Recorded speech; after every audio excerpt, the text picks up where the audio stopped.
Justice Santosh Hegde, is there something wrong with the system, or is this a problem of individuals? Because we've seen similar charges, as I said, when the Congress was in power. The charges now seem to have only gone from 10% to 40%. Is there something about states like Karnataka that make them particularly prone to these cash transactions that seem to be taking place? Rajdeep, this is one buffalo calling the other buffaloes naked. I'll tell you why. In 2011, the Karnataka Lokayukta submitted a mining report which involved the names of 3 chief ministers of 3 different political parties. But the party in power, that was BJP at that point of time, did not implement that report. Then the Congress was in the opposition. The opposition leader made a public statement that if you do not implement the report within a reasonable time, we'll protest against it. And the BJP government did not implement. Then the Congress had a protest march from Bangalore to Ballari, saying that to implement the Lokayukta report. But they didn't, the BJP didn't implement it. A few years later, Congress came to power, and it was in power for 5 years. It didn't implement that report after all those drama. Per contra, it took away the power of the Lokayukta police to investigate anti-corruption cases and created a body called ACB. That's right. And gave the power to the ACB. ACB was nothing other than another wing of the police which was under the control of the Home Minister. Now, this is what the Congress did.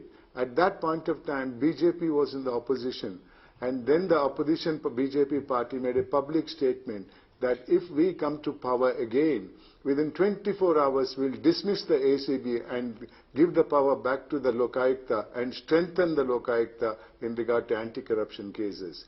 They came back to power in 2018, I think. But 2 years they were in power. Now the 3rd year they're in power now. And they didn't implement their promise, which was there in their election manifesto.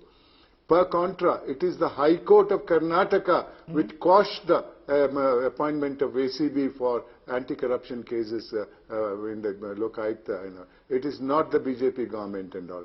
It is by virtue of the judgment of the Karnataka High Court that the Lokayukta police got that power back. But very unfortunately, even though it was given a few months back, nothing much was done by the Lokayukta police. So you're saying, Justice Hegde, you're saying that none of the political parties in Karnataka, particularly over the last decade, have shown the will to act, because the Lokayukta Act goes back to Devraj Arz in the late 1970s. But you're saying in the last decade, none of the parties have shown the will to actually act against their own. Am I correct?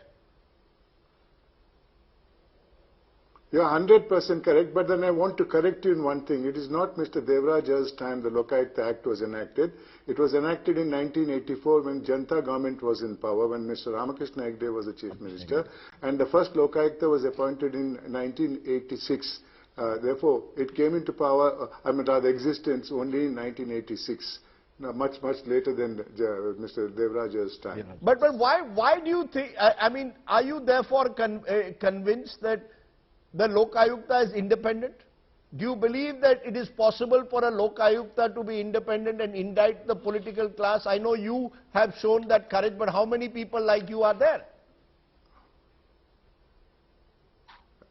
That is left to you to judge and all, but then Lokayukta as an institution is capable of doing it, which is shown by the previous Lokayukta, that the 3 chief ministers of 3 different political parties were involved in illegal mining was exposed by the Lokayukta. Of course, none of them were convicted. That's a different matter. I'm not going to get into that issue now and all.